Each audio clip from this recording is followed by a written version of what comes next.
Oh, I have been talking and my mic has been off this entire time. Good for me. Welcome, welcome, welcome. This is What We Watch. It is What We Watch Wednesday, and we're back with The Penguin, Season 1, Episode 4, or should I say Sophia Falcone, The Sophia Falcone Show. Shout out to all my Italian villains. That's how we do it here. Come on up and let's chat about what might be one of the best episodes of television we've seen in a while, honestly. I mean, are there any rebuttals? Shouldn't be.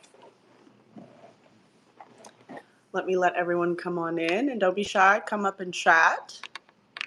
Unless you just want to hear me spit bars, that's fine too.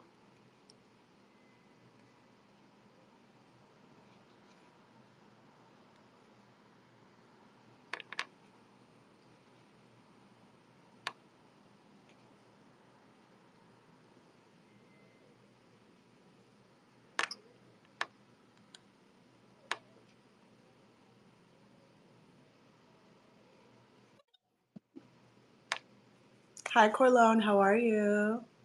Hi, Malk. Malk? Milky Way? Hi, DLJ. Hi, Corlone. Don't be shy. Come on up to the stage. So, I mean, when am I, y'all tell me when I'm lying. Y'all tell me when I'm lying. When I am lying, y'all can speak to me. Because I told y'all in the last chat that a Sophia Falcone spinoff would be brilliant. It would be perfect. There's no reason that it wouldn't be the most exciting show. But what do we get this next time? What do we get this very next time? The very next episode? We get a Sophia Falcone episode. Corlone, tell us how you felt. Sorry, what was the question again? I couldn't hear you. How did you feel about season 1, episode 4? Oh, well, I haven't gotten through the full first 5 minutes of it, but I just knowing how season three ended. I mean, season episode three ended. Mm-hmm.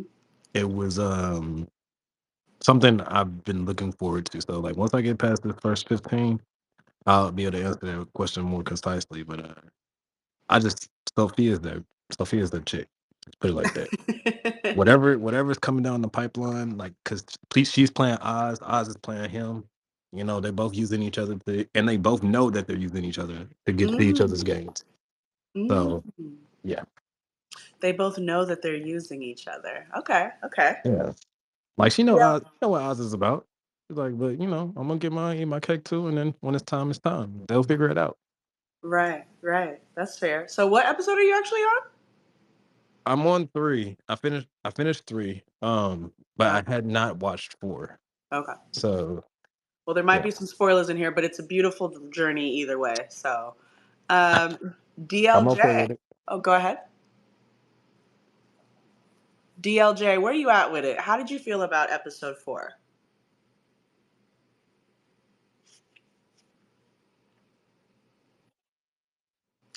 DLJ, you are muted.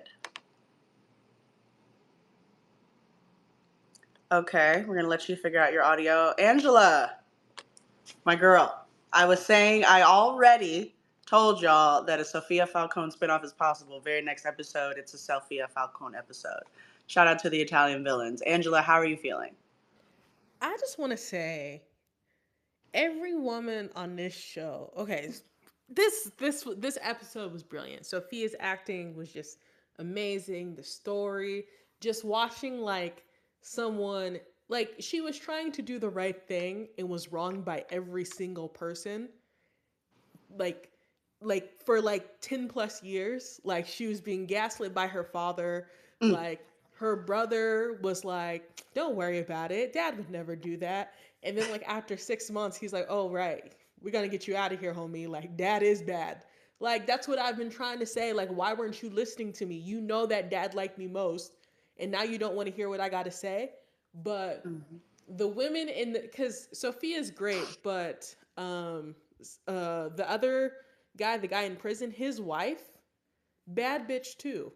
And I don't think we're giving her her dues because like she's like like she's like I remember she said to to her little henchman, we have the upper hand here. Like she said it Mm-hmm. like in Italian, and I was like, okay, this woman is her. So yeah, just I love when women do bad things. I support women's wrongs. Women have to do fucked up things. Excuse me. Women have to do terrible things.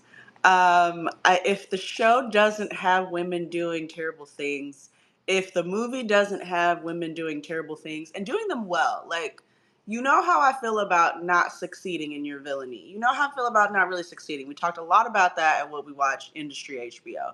You know how I feel. You look like a goofy. But when you're doing well and you're succeeding, I'm like, all right, I like you.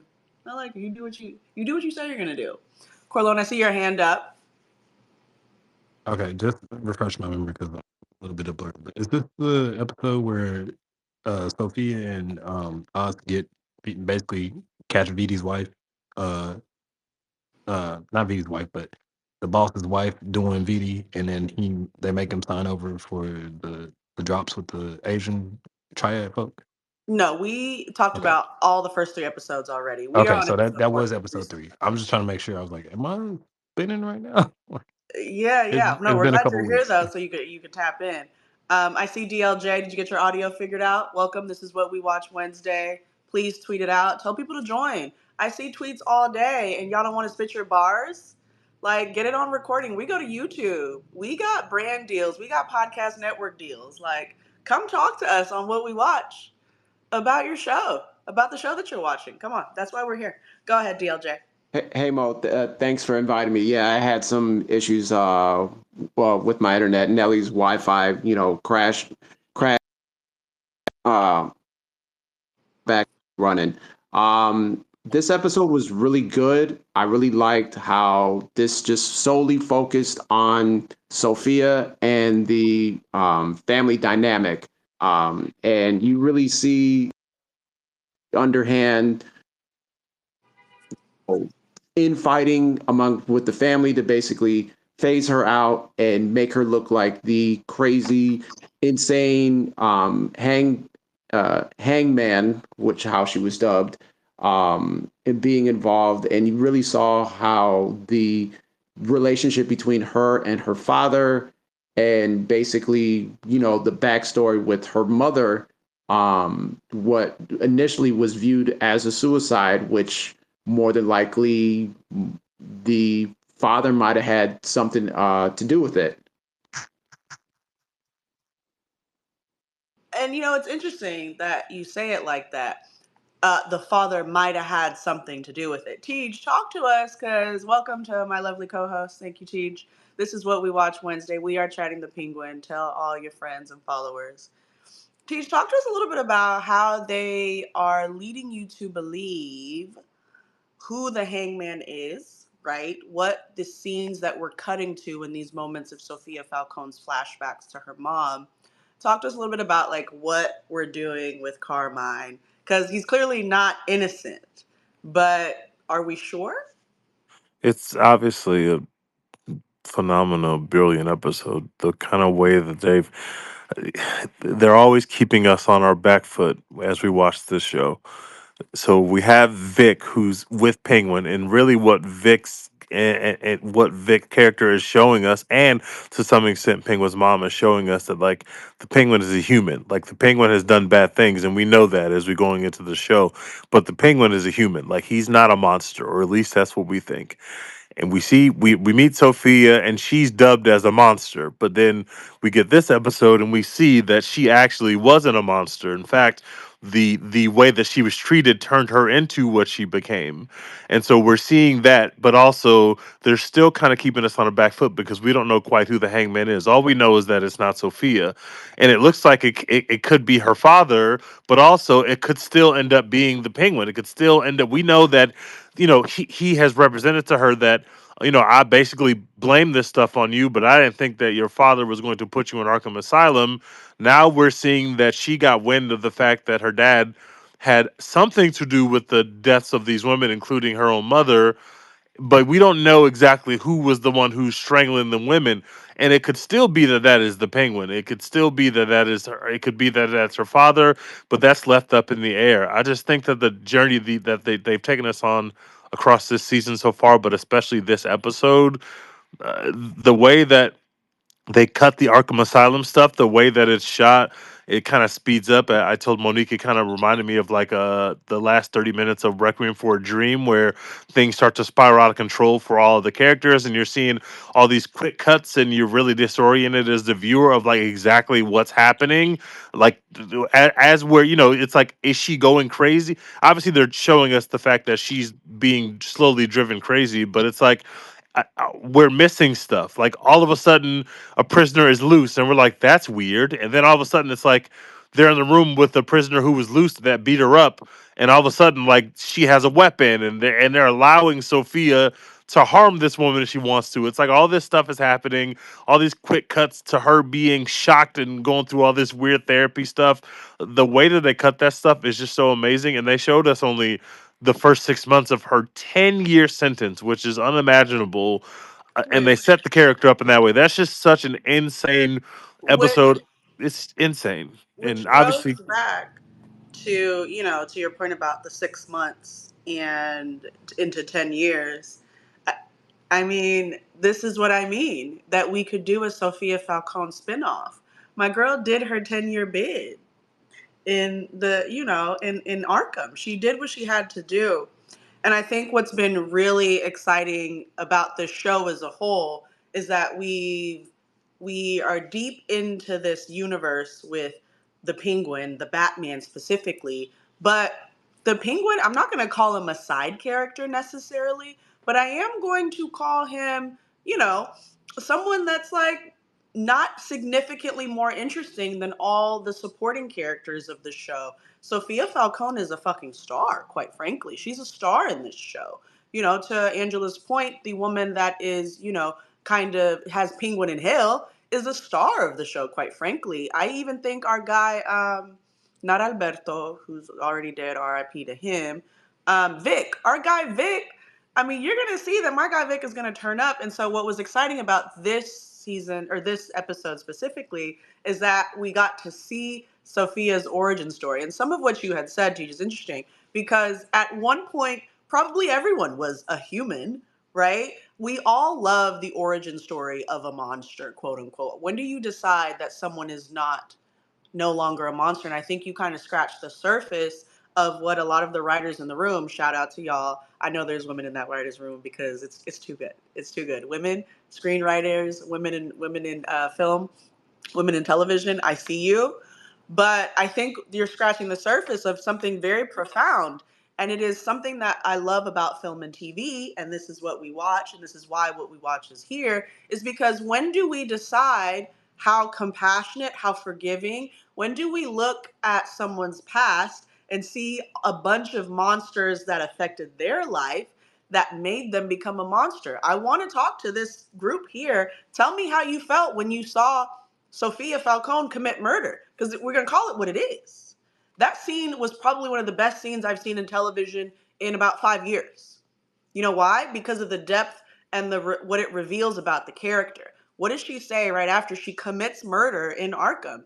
She says, "I'm telling you, I am innocent," right? The juxtaposition, right? Buzzword in what we watch. It's so fun. I'm having a great time. Because if you're watching that, you just watched a girl that was clearly accused, a woman that was clearly accused improperly, clearly being gaslit, clearly being betrayed by multiple people that you would not expect to be betrayed by. I mean, who do you really get betrayed by? You don't get betrayed by your enemies, you expect it. But this is her family, her blood, who just told her she could run the whole thing, and now you throw me away?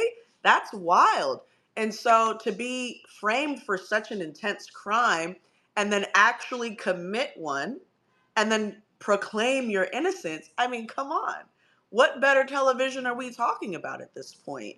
And this is what we watch. If you are just now joining, welcome. We are talking about The Penguin Season 1, Episode 4, i.e. the Sophia Falcone Show. Shout out to my girl, supporting women's wrongs. We are on YouTube.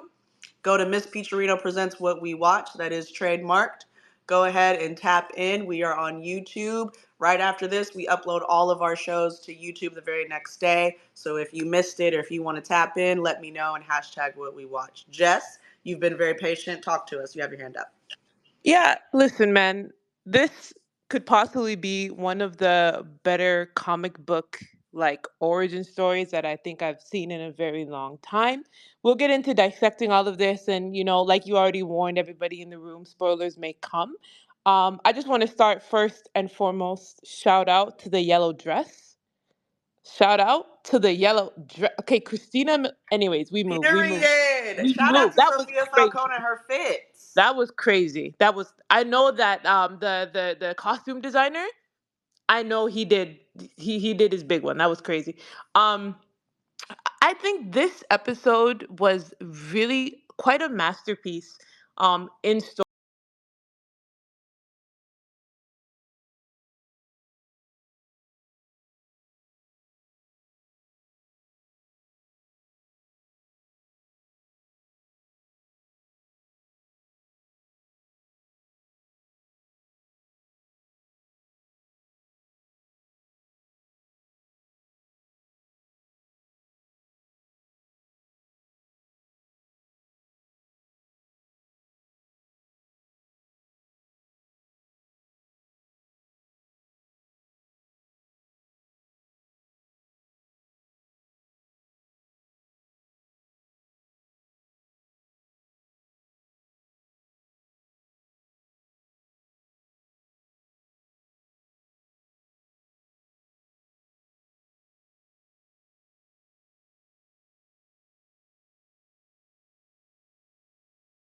become one of the most powerful people in Gotham.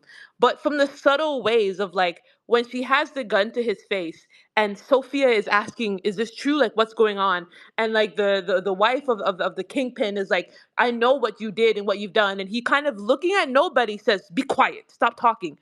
Because he's trying to find his way out of this situation. And then, the crash happens and Sophia looks him in the eyes from her perspective as he basically like drives away, and now from the rest of this series, he is going to have to deal with this yellow dress, with this woman who we then go back and watch her unravel, right? Like the unraveling of Sophia Falcone was crazy to see when you get to Arkham and you see the way Yes.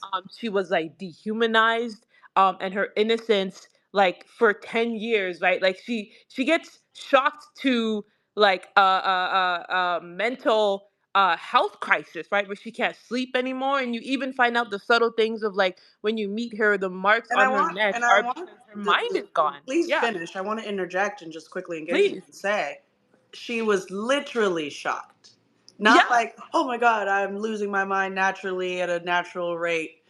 No, she was shocked into this unraveling. And you use that term, and the writers use that term in the show too, to discuss Julian, a man, enjoying finding joy and pleasure in a woman's unraveling. And let me repeat that. A lot of times the insidiousness of treating women like this is this kind of, and it doesn't matter how deep it is, but sometimes the evil around you is simply just someone that, yes, may be on the surface willing to help you, but is finding joy in the fact that you need their help. And that's deep. And the fact that this show was willing to say something about that, we in our bag. But go ahead, Jess. Yeah, and they're not even being subtle about it, right? Because when you were alluding to that scene, right, in the asylum where she murders Magpie because she suspects that this has all been like a gaslighting ruse where her father has set up not only doctors but potentially inmates to keep an eye on her, and the unraveling continues. And when she does, like slam Magpie's head against the benches and all that stuff, and then she gets hit with what I'm going to assume is like the bliss drug or whatever it is to knock her out. And then the writers do this really cool thing of having her wake up in the present day. And it begins this kind of like cool roller coaster ride of you never really know where any of this is going. You don't know like how she does potentially get out of Arkham. You don't know after she kills Magpie like that she was even there for, you know, like 10 more years. And she wakes up in Julian Rush's office or in his home, wherever that was. And then she gives that really awesome monologue about the fact that men have just lied to her from the beginning. And she's essentially like over it. And it begins this kind of like new identity of like who Sophia is and her own depiction, I guess, of what her villain arc will be, as she goes on to do what she does to her family. But they're not even hiding the fact that, Mo, to Right. your point, it's a very interesting conversation, because even at that dinner, and I'll land my plane here. I actually, and maybe it was just me, but like that ending, I didn't really see coming. I knew she was gonna, like, she had something for her family. I didn't know if she was Right. gonna take her niece and actually go to Italy. I didn't know Right. if she was going to, maybe like poison one or two of like the big guys or the folks who's, well, she saw actually all of their names on the affidavit, like using her father's threatening nature to put her in Arkham. So it's not even like on that list there was just one or two people that she had it out for. No, it was basically all of them. But I wasn't sure if she was just going to like try to find other subversive ways to get her revenge, And but then actually go to Italy and then maybe come back to give the Penguin hell. Like, you just never knew yeah, where I it mean, was going to hey, go. that's the Sophia Falcone show spinoff that I keep talking to you all about. And I want to let a couple of other people speak, but I want y'all to know now that we're dedicating 5 to 10, maybe 15 minutes to that dinner scene and everything subsequently after that, okay? Because, hello, this is real television. Okay, Angela, I saw your hand up, but let me welcome Shahid real quick. Shahid, thank you for joining. I know you've joined the spaces quite a few times, but I don't know if you've ever been a speaker. So I'm glad to hear from you. Talk to us. And then you're next, Angela. And then Nem, don't stay quiet. Hey, what's going on? Can you hear me?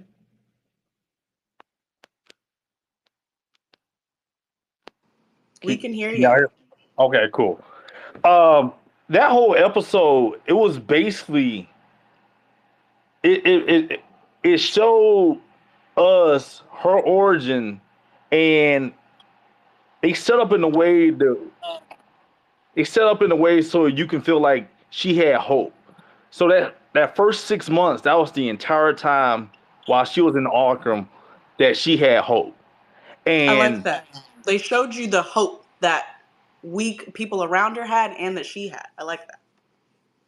And the moment we lost hope was when she killed Magpie. And at that point, I literally, my heart, my soul, my stomach sunk because I knew, just like she knew, that she was never gonna get out there. And from that point on, it's she was basically those 10 years. Any innocence she had was completely gone from that 6 month mark on, and we didn't get to see that. So from that point on, they literally had her wake up into the present, but from that point until the present and beyond, she was completely a monster. And we didn't see what she did in prison, but that right there was enough to actually humanize her as a person and build her up as a character to where it shows kind of like the original Dark Knight that they can take the best and turn them into a monster. Normal Gotham will people, ruin you. normal people have a breaking point, and I'll land there. Thank you, Sheed. No, hope to you continue because what I want to add really quickly is that throughout this entire episode, tell me what you guys, we love parallels here at What We Watch. Please tap in and let us know. But for me, my parallel is very simple. It's not even outside of the universe. I remember the Joker. One of my favorite Joker quotes is "Everyone's crazy. It just takes a bad day." And I find it interesting. There's a little shade in that word, and it's not like to demean anyone, but it's a little shade in that word because this is why film and television just keeps me alive. This is interesting. You know that you are innocent in this position. You're getting shocked, you're getting gaslit. All of these things are happening, right?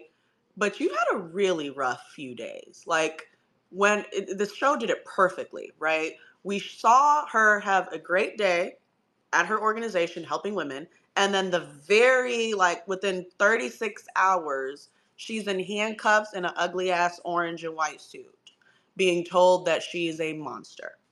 But I find it interesting how, when and how well things are written for us to decide, did anyone make her kill Magpie?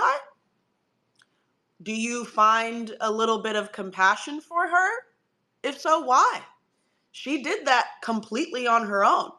If you send me in for 6 months and I do 10 years, but I found out that at your 5-month mark, you killed someone, I'm just going to stop talking to her. We saw that she had some sort of hesitation regarding the fork that was given to her, which is a weird weapon. We saw that everyone around her was looking at her like she was a lab rat to be studied. We saw that she got close enough to the woman to where this could have been self-defense. Is this why we have compassion? Because maybe this was self-defense? But then, if it's self-defense, why did you smash this woman's head 17 times into a table? So I find it interesting. Where is the line for us? And luckily we get to talk about this in fictional worlds, because this is not untrue or unique to these fictional worlds, though. A lot of times we just decide where the line is. Is she innocent? Did she do 10 years off of Alberto or Carmine or Penguin or some combination thereof on her own? How much time should you do after you murder someone? Does not Magpie, Magpie's her friend. That's not the one that got killed. Whatever the woman is that got killed, is she less worthy of restitution because she was already in the asylum? We gonna have the conversation today. Angela, talk to us. Go ahead. So I think there's this thing that they do in a lot of entertainment, whether it's movies or TV shows, where it is naturally easier to sympathize with a woman villain because they are a woman. Like, no shade to you guys. Like, a lot of you guys were Cersei Hive, right? Like, Cersei was an evil bitch, but a lot of you guys were like, you know what? Cersei is a product of her environment. She's doing this for this, right? So I think it's easier to sympathize with a villain if they're a woman, because naturally we don't see women doing evil shit.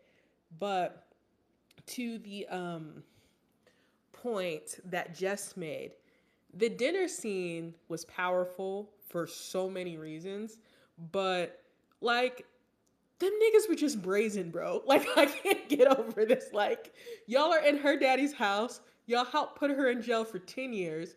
And I think the dress, I don't know, some symbolism. It's been a while since I took in a college English class, so my apologies. But the fact that she was wearing a dress that showed all of her scars from Arkham, while telling each and every single one of them, like, you guys are the reason I was there. These are all the victims. You guys said you guys signed off on my daddy, so you guys are gonna sit here and listen to my grievances, because it's the least you can do. Y'all had me in Arkham for 10 years. Like, what are we Angela, doing? say that again. What was the beauty and symbolism in this revealing ass dress? Because really, a lot of people's just like, hold on, girl, you look good. Okay, excuse me. What was the true symbolism? Please say that again for the people in the back. Yeah, so all of her scars were present when she was wearing the dress. In her back, on her shoulders, on her chest, on her legs, all of it. Go ahead, finish. Or were you done? So yeah, I just the show's brilliant. Like, I feel very fortunate enough that we can watch it. And Sophia Falcone, you got a fan in me. Like, because there's nothing that she has done yet to where I'm just like, okay, this is too much. Like, I'm just like, this is all reasonable. I agree with every single step that you have taken. Men are the worst. Get your lick back, sister. Come on now, talk about it.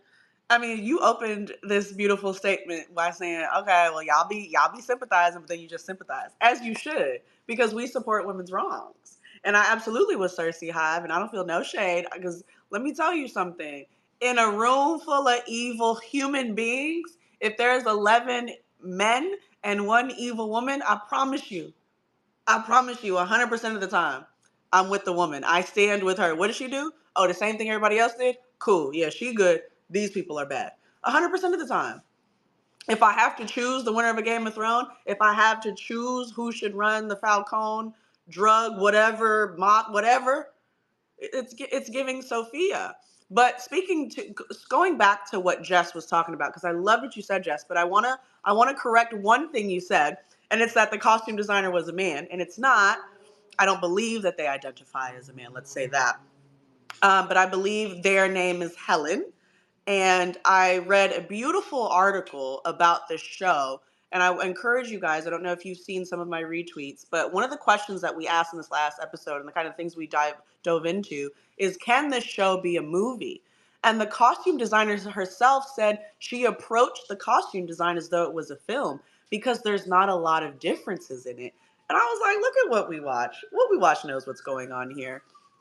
And I think what's so prominent and powerful about that interview with costume design for Sophia Falcone specifically, who shines bright, is that we are getting this woman that is completely unraveling before our eyes and was at some point maybe entirely human, and the wardrobe has to match that, right? And so this is what's so beautiful about the art of film and television, is that everything helps you tell the story. And so now that she's a monster with her big beautiful eyes, right, shout out to Kristen, the actress herself, I think that when we get her face based on uh, in conjunction with what she's wearing, I think we really sit in a lot of these moments with her. If she's sad, we're sad with her. If she's angry, we're like, yeah, girl, we're angry with you. If she's upset, if she's seeking revenge, we're like, we get it. And a lot of that comes from the wardrobe. And so I feel like I just wanted to say quickly that costume design there is helping tell the story. And Helen actually talks a lot about how she approaches it through the lens of like, this is filmmaking, and I tweeted out the article, and I want you guys to go ahead. It's a Harper's Bazaar article. And one last thing that she said that I really appreciated was where she got all of the clothes. Because a lot of these times when you have such a lofty, such a beautiful, well-written show, it's like, how do I make sure that everybody's visual, costume, wardrobe, makeup, hair supports the story and highlights it and really drives it home for the viewers? Because we are human beings. We're looking and we're seeing and we're judging and we're feeling, right? And she said she got a lot of the clothes from The Real Real, and she got a lot of inspiration from previous Batman films. And I'm like, this is brilliant. This is perfect. And one of the interviewers was like, hey, is this a lot different than what you do for other films or other TV shows? And she was like, Pristine Television, every episode feels like a movie. And I said, see what we watch? We're on to something.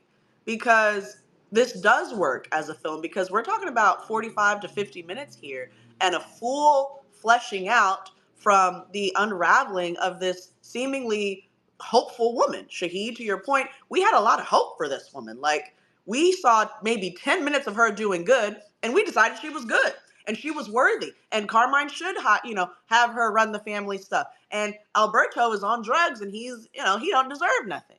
So, Teach, talk to me. I think it's such a smart decision that when she finally reaches her breaking point, she reaches that breaking point not with the woman we just saw brutalize her, not with any of the men who obviously have put her in the situation that she's in, but we see her take that out on another woman. And that's, I think they're setting up larger storylines because we've seen bad things happen to Vic. We've seen bad things happen, to these people, and it's about how they respond to those bad things. And so when she reaches her breaking point, she kills Magpie, who, at least from my read, I don't think Magpie was one of the people that were operating against her. Like, Magpie was legitimately trying to be her friend, but she was so broken and so paranoid about what was happening within Arkham that she took it out on Magpie. But it's like such a smart writing decision, because not only does that make the character more complicated, it's more realistic. It's not everything's linear. Oh, this person is the one who's harming me, so now I get to get my get back against them. That's too linear. We're talking about the advent of a supervillain, and so it's going to be not such a linear process of how she becomes who we want her to be by the end of the show. Also, it's really Quickly, funny that remind me. So, she killed Magpie is her sweet mate. That's a very nice thing. yeah, her She her killed Magpie, basically. but what about the tall? She killed her too, right? No, that woman The killed woman killed herself. herself, Remember, right? That's what I was she like. got Okay, the thank you. fork and That's what I she was like. stabbed I was like, herself. which one's Magpie? I'm trying to remember. Okay, so she, Yeah, Magpie's a sweet that mate. woman killed herself, and then she killed her sweet mate. Thank you. That's what I was talking Yes, earlier. but Thank you. I also think there's, and this is, I'm sure this is a coincidence, but this is has an extended look inside Arkham Asylum. Well, it's not the only DC product that has come out in the last couple of weeks that gives us a look inside Arkham Asylum, and I cannot help but notice how different and how different not just the quality is, but also the journey is between watching Joker 2, which takes place mostly inside Arkham, and watching this phenomenal episode of TV in the same universe that also takes place inside Arkham. They could not be more different, and also fuck Todd Phillips and everything that he stands for. That's it. Yikes. Nem, do you want to speak next? Hi, M series. I see you. Uh, Go ahead. skip me. Let me come back to me. Okay, go ahead, M series. What's going on, everybody? T, to your point, yeah, that was great about the Arkham thing, and I think that's why I'm kind of liking the show more than anything else, outside of like previous iterations, and even with the movie for the Batman itself, we haven't really experienced Arkham fully because Arkham, just like Gotham, is a character within itself too, within Batman and the comics. So I'm glad to see this fully embraced as to why this is like this place is truly fucked up and why Gotham is always been beyond saving, but it's always Batman's missing to demonstrate it can be saved just because he represents, even though he has come from a ton of wealth, at the end of the day, he represents the every man and every woman in Gotham is wanting the city to be better because he came from that and knows what it can be. Also, uh I think a nice touch has been during Sophia's speech when she was talking about the victims uh being usually nameless. That was well represented, and obviously with real world implications with that was kind of nice to hear from that, to give that more of a personality too. um I like what the show has been doing as far as one trying to still be realistic but embracing everything as far as with the comics iterations of Batman and Penguin itself. And I'm wanted to see how this is going to end going into Batman 2. I think that's going to be the really interesting part because there's so many jumping points with how the movie ended and now the possibility of what the show is going to end. Because I think Matt Reeves did say how this ends is going leading right into the movie. So yeah, I want to see how that's going to be represented. Absolutely. And I think I want to correct myself earlier, but my question still stands. Nobody really answered my question. And I got mixed with the names, and so thank you for bringing up uh, that that scene with the say her name, because I was looking at the screen and TV and like excited like I was watching a sports show. I was like, oh my God, yes, say her name. Name all of these women that were clearly killed by a man, clearly, and do not make victims nameless. And so, I want to correct myself in this fictional show. Her name is Magpie, and I forgot because this show so well, and this is why I'm able to make a mistake like this. Everything in Sophia Falcone's life has been so seamless and so bizarre and so everywhere. We never really know where we are. And so I'd forgotten that she did kill Magpie. And that was Magpie that got her head smashed in. And the lady that she was, the one that they set up for her to fight, she actually ended up taking her own life. But there was a lot of altercations there as well with Sophia Falcone. And so, but my question still stands. And if anything, my question has a little bit even more weight to it because Magpie was trying to be her friend. She just kind of got irritated. And so I go back to the comment about the Joker. Everyone is crazy. It just takes a bad day. Or maybe you're not crazy. Maybe you wouldn't act like that in that moment.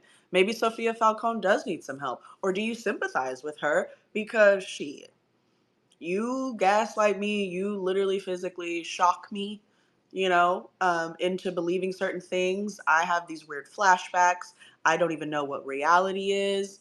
I mean, we decided, when did we decide that she was a monster? Shahid, I think you actually were honest about it. You were like, yeah, as soon as she killed her, I was like, yeah, nah, you gonna do them 10 years, my girl. Like, was it then? Because, I'm gonna be honest with you. Again, there's been so many men that have done so much wrong in this show. I'm like, I don't know. She shouldn't have killed that woman, though.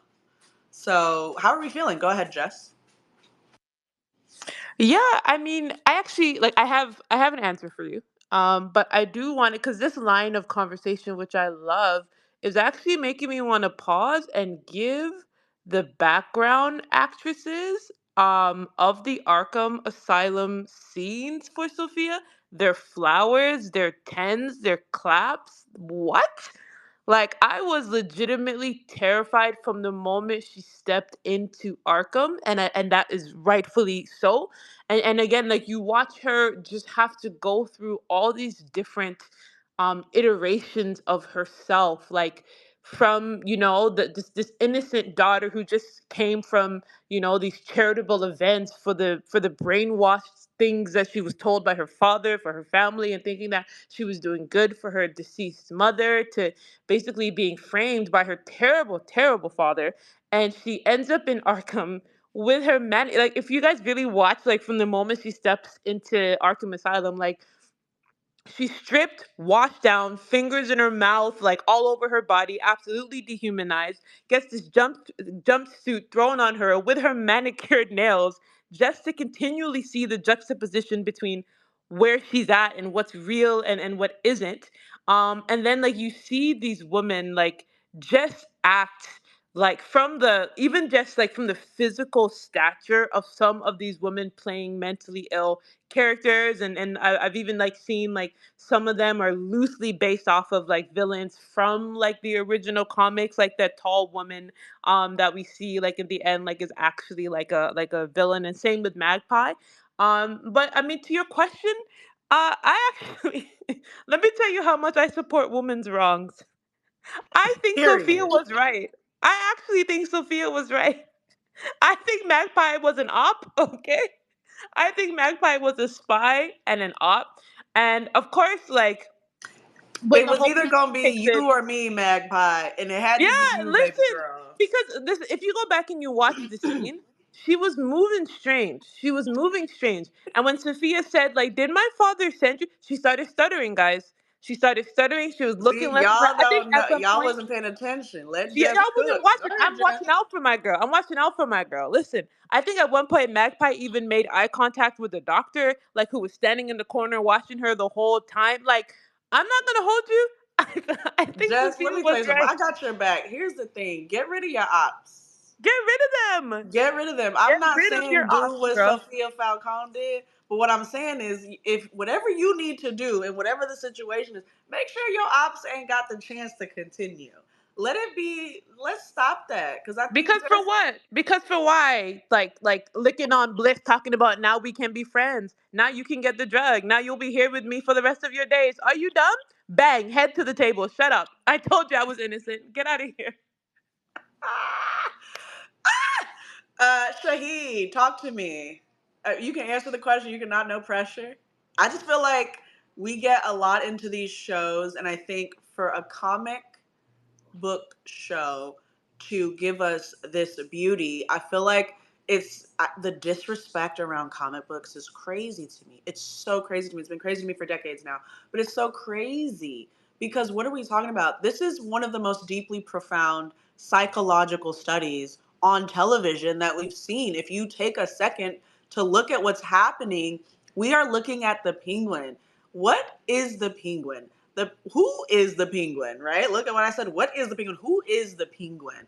The penguin is a villain in the DC, the Batman universe, who is disabled, a driver, played by Colin Farrell in this wonderful TV show that manipulates and gets very, very lucky over a series of time. And we'll see what it ends up. But I mean, we have a lot of theories around it, and I think that's so profound, which is why we're not shying away from this. Is deeply psychological. This is deeply, we're addressing capitalism in one of the episodes, right? Where are you really better because you do shit legally? Are you really better because you've never been to Arkham? Are you really better? And what makes you a monster? And what makes me not a monster? And where is the line? So go ahead, Shahid. Talk to us about what you're thinking. So, first of all, Arkham, it's basically Rikers. That's basically how it's set up. With her, they took her and they tortured the humanity out of her and to the point she broke. Yes, Mad Pie could have been the op, but that don't mean you have to kill her. You didn't have to sit next to her. That was your choice to finally break. And when they finally, all they know is, hey, you know what? You finally killed somebody. You know what? We can actually brand you as being crazy, and we can keep you here to the end of the days. You can't even fight against it now. That's all we wanted. So we set you up by torturing you to the point where you did snap. And at that point, she was stuck. Had she fought against that, then she would have had proper standing of being innocent. They tortured the innocence out of her. And yes, this show is it's a comic book show, but if Batman wasn't in it and all these characters weren't in it, it could be any other show because they basically mix Godfather, Goodfellas, The Sopranos, all these shows together to create this because it's completely grounded in what they're doing. There's nothing really supernatural going on. All this can happen pretty much anywhere.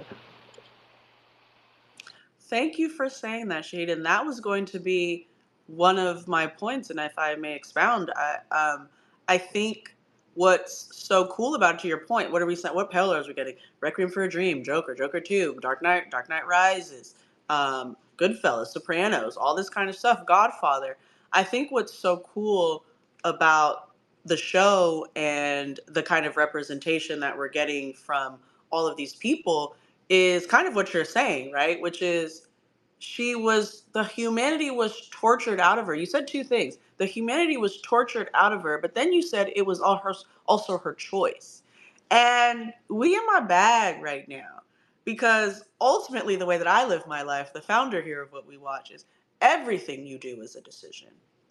And this show isn't unique in kind of poking at those philosophies and those ideas of your responsibility as a human being. And if you are villainous or if you are good or evil or whatever it is, right? This show isn't the only show to do that. We study this, we see this in so many TV shows where we get the origin story. You know what else does it? Law and Order SVU loves to show you how a person's childhood before they get on the witness stand or the stand or whatever, how they used to be and what happened. No, their mom hated them and that's why. And we always have these conversations because it is interesting to go down the journey of a character in this show and kind of understand how they got here. And so the Penguin is really just doing what a lot of shows have done, but just at a much higher performance rate. It's just at a much higher level, at a much more, significantly, like, we're talking critically acclaimed shit happening here because we are seeing these characters continue to go through hell. We are seeing these characters be undermining and conniving and everything. And we get to make the decisions on, can you relate to this? Maybe not hopefully not on the level of murdering people here at What We Watch. We should not be doing that. But if we scale it all the way down, when have you been in a position where you were like, nah, but they was fucking with me though? Nah, but they were trying me though. Don't just look at the fact that I did this. They were trying me. Like they literally treated me terribly. They corrupted me. They betrayed me. You gonna sit up here and try to judge me for my reaction? But they started it. And so I feel like Sophia Falcone's entire brand, her entire bag is, but y'all started this. And that's where I want to segue right into the dinner scene because I feel like the whole speech was just, y'all want women to not react. You want me to not get my revenge. How convenient. Because while I was doing time for 10 years, what were you doing those 10 years? I'm a monster in front of all of you today? But you guys lied and wrote affidavits knowing that I was having an organization dedicated to women and victims and naming them. You guys know this. And you guys were all, whether it was fear or greed, you guys were willing to throw me in, but I'm the monster?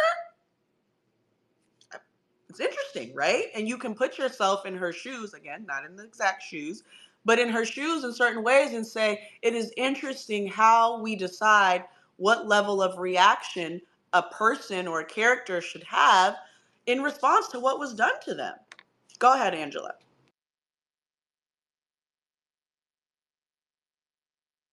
I was gonna say I completely agree with you, and like again, that dinner scene, I really do think that's one of the greatest things I've seen in television in like a few years. Probably the only other scenario I can think of where something was better was just the whole final season of Succession. But like it's just like the audacity, and it's like maybe because like at the end of the day, like that family is very privileged. So it's just like I don't think they understood like I don't know. I just you have to sort of be like removed a bit from reality to just think like, okay, yeah, let's sit here, let's have this dinner. They were shocked that she was even there because when they came here, they're like, Sophia, what are you doing? So it's just like, I don't know. I mean, and I don't want to say they got what they deserved at the end. Maybe I don't know if we're But gonna you're talk not about not that. saying that. I But got you. Don't like even worry, but you're not saying that.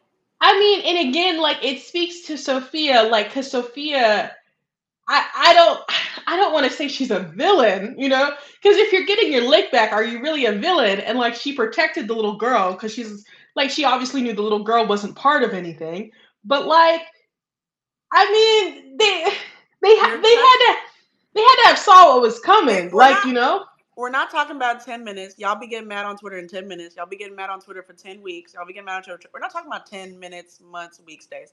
We're talking about 10 years of a lie that all of you participated in. Right, Angela? Like 10 Like years. to sign an affidavit, like that's not like no, oh, I saw this man hit you. I'm gonna give you a statement to the police. Like I, you guys had to write some shit down to keep this girl locked up in an insane asylum for 10 years. I text one of y'all right now and I'm like, hey, real quick, just write this real quick essay.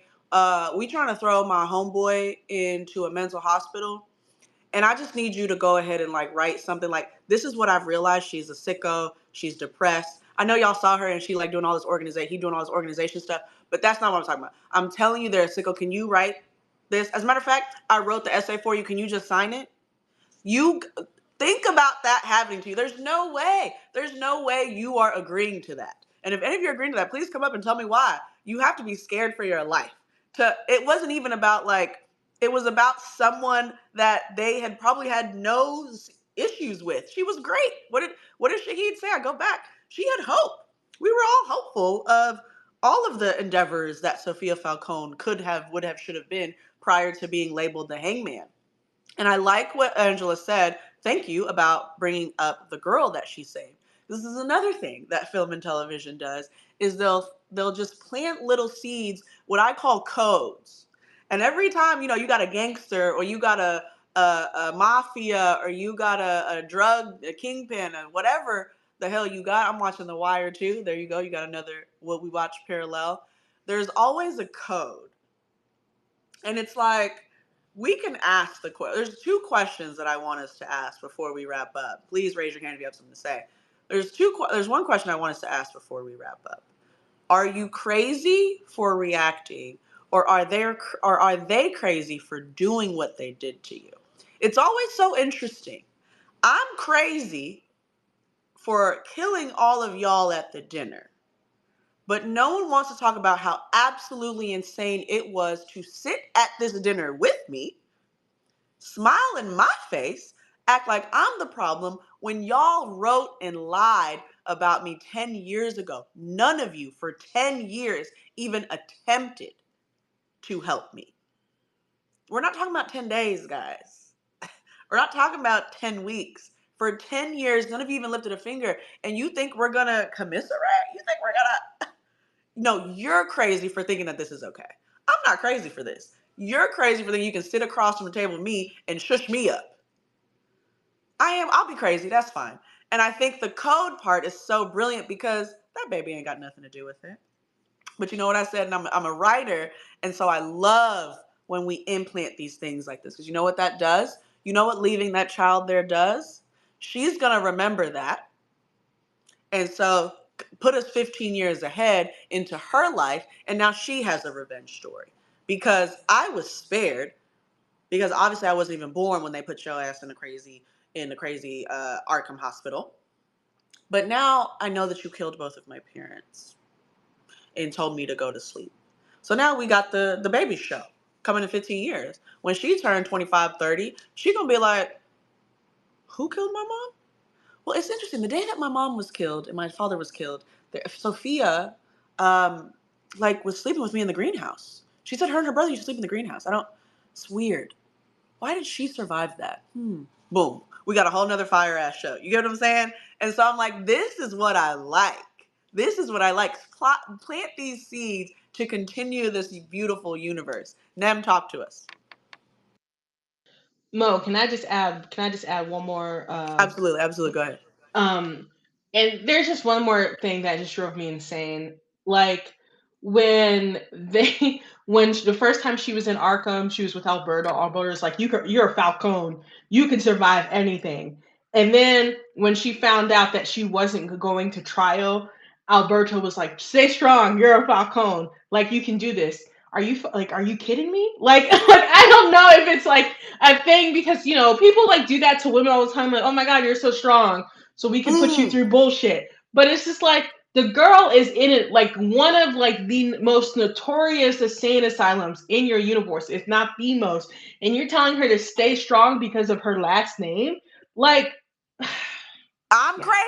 No, you're crazy for saying that to me. You are crazy for saying that to me. You crazy.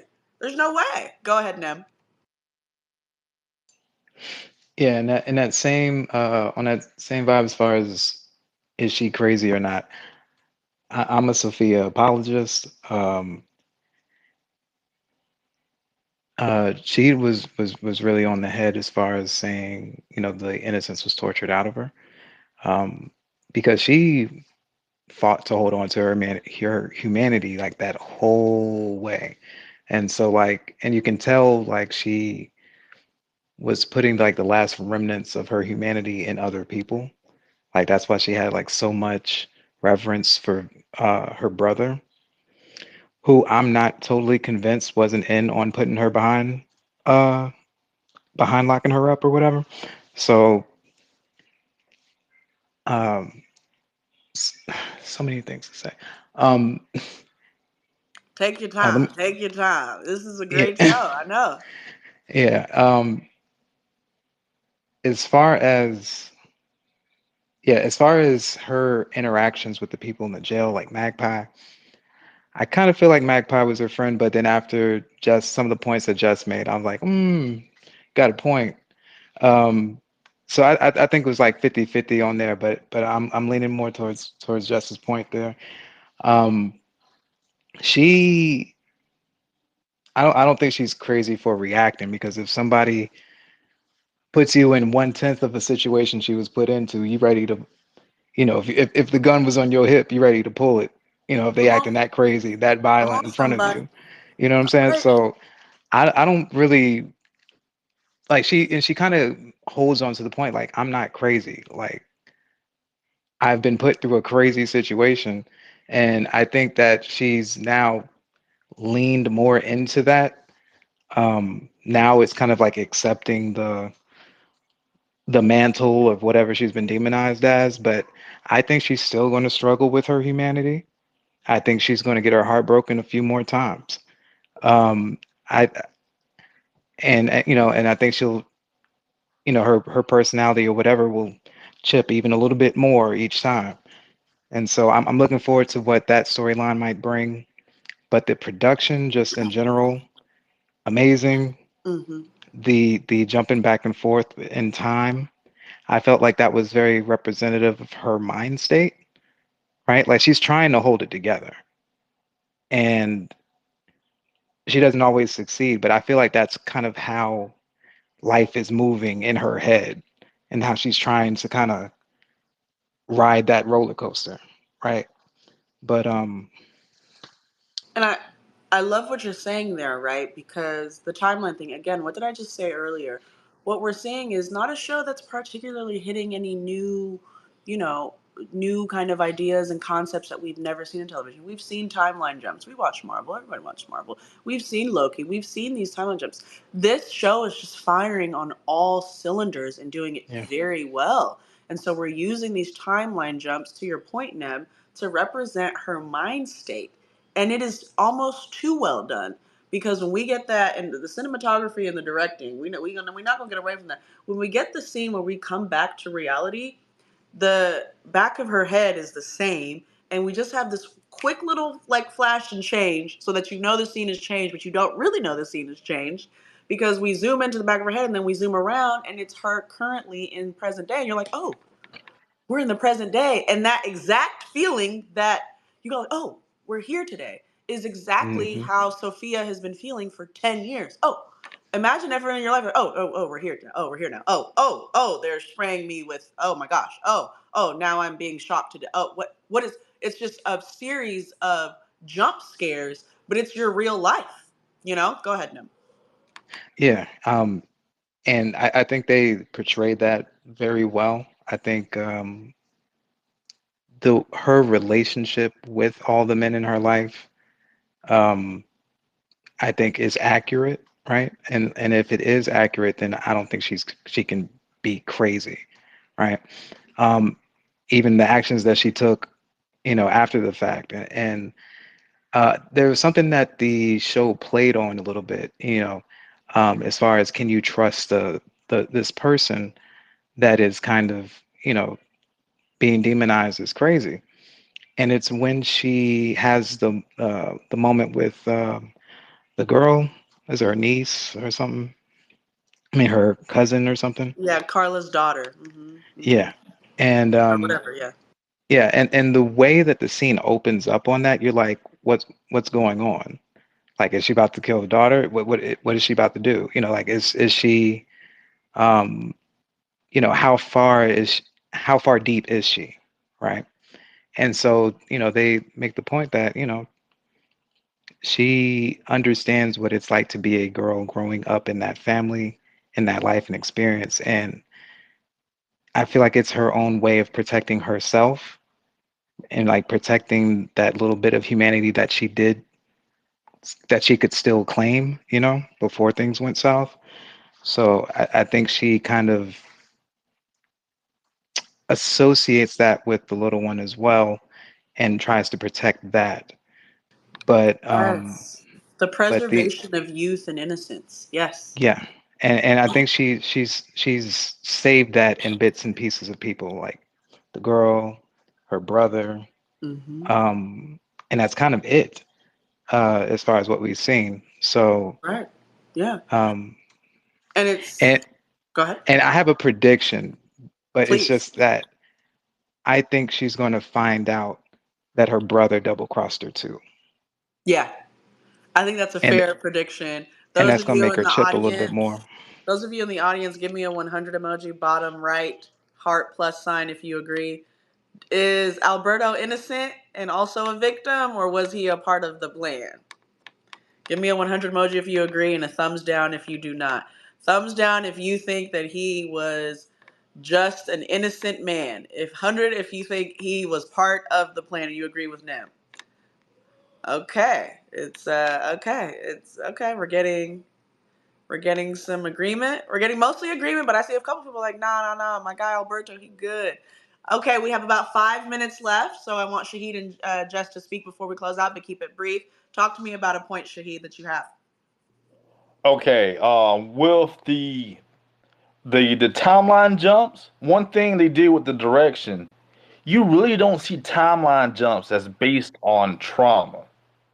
So the points of her getting traumatized while in Arkham, even her in the present, if she receives any type of trauma, she would jump back to the original point where she had trauma. And they would use that timeline to jump back and forth because that's showing her mental state. A lot of times when people have some traumatic experience, they will actually jump back to that point in time, even in the present. And I'm landing there. I love that you said that. I'm gonna make one more parallel to Shahid's point, but Jess, go ahead, talk to us. So we got about a few minutes left. Quickly. Yeah. Yeah, no worries. Like, I just want to remind everybody again of the audacity of her family, okay? Because if I think about the timelines, her father robbed his grieving daughter of her life in her late teens, early 20s, I want to say. I want to say she was probably, I'll give her the oldest, 22, when her father like threw her in Arkham Asylum for 10 years. And I wouldn't even say we meet her in the present day in her early 30s. So let's make it even sadder. She was probably younger, right?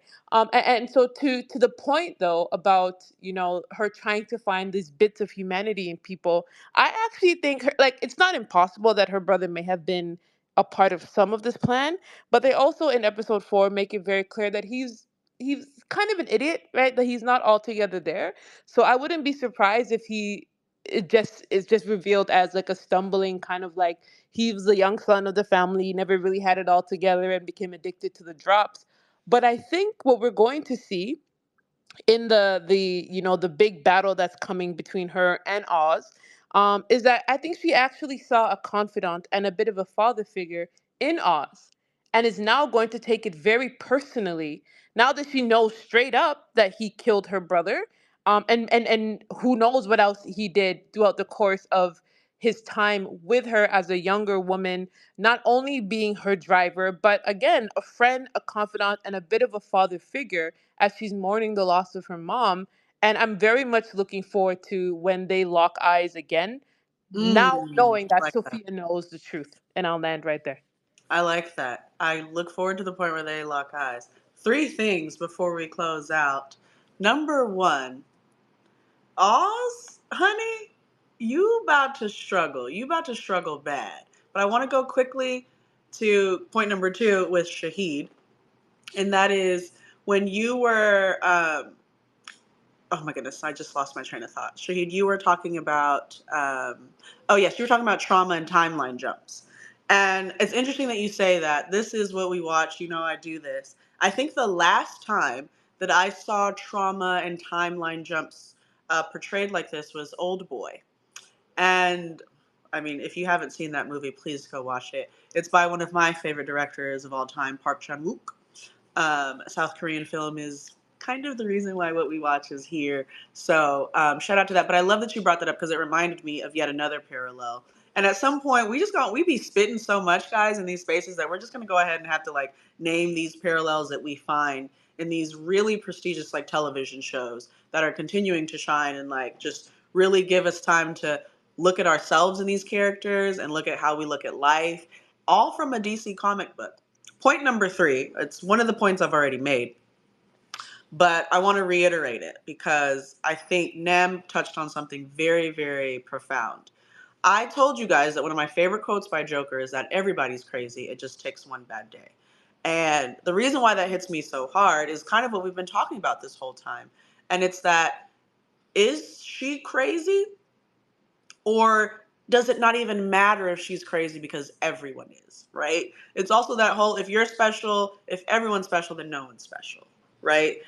And so I think that's the real question that we're asking, which is like 3B, is not if she is crazy or not, but why would we highlight her crazy and not everyone else's, right? And why do you think she is crazier than this crazy person? And so that becomes the larger question. And I think the crux of all this, which is so profound, and I'm going to leave you guys with this here. I'm going to leave all of you here at What We Watch. Shout out to What We Watch Wednesday and the Penguin. Is this question here. Nem, thank you for saying this. How hard do you fight to maintain your humanity through all of the awful things that people do to you? Because I think, Nem, you hit it hard. You said it beautifully.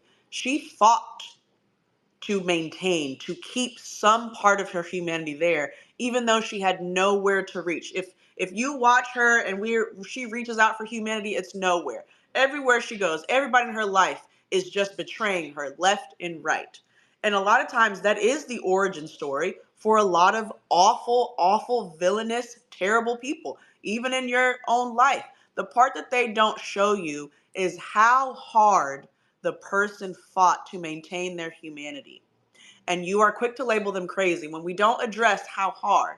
And so I love that you said that, Nem, because she did. We did get to see that in one episode of television, how hard Sophia Falcone fought to maintain some ounce of humanity in a world in Gotham, in Arkham, where there is none of it. There is none of it. So am I crazy?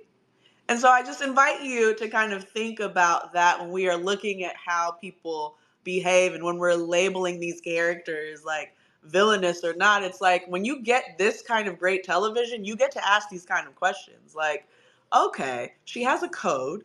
She did fight for a very long time. Nem, to your point, 1/10 happens, I'm ready to go off. You ready to go off. We're ready to go off at 1/10 of what's going on here. So how do you determine that? And I think that's what I'm going to leave everyone here in this chat with. Thank you so much. Please join us next week because you know the episodes are going to go crazy. We are back to back. We are hitting bangers.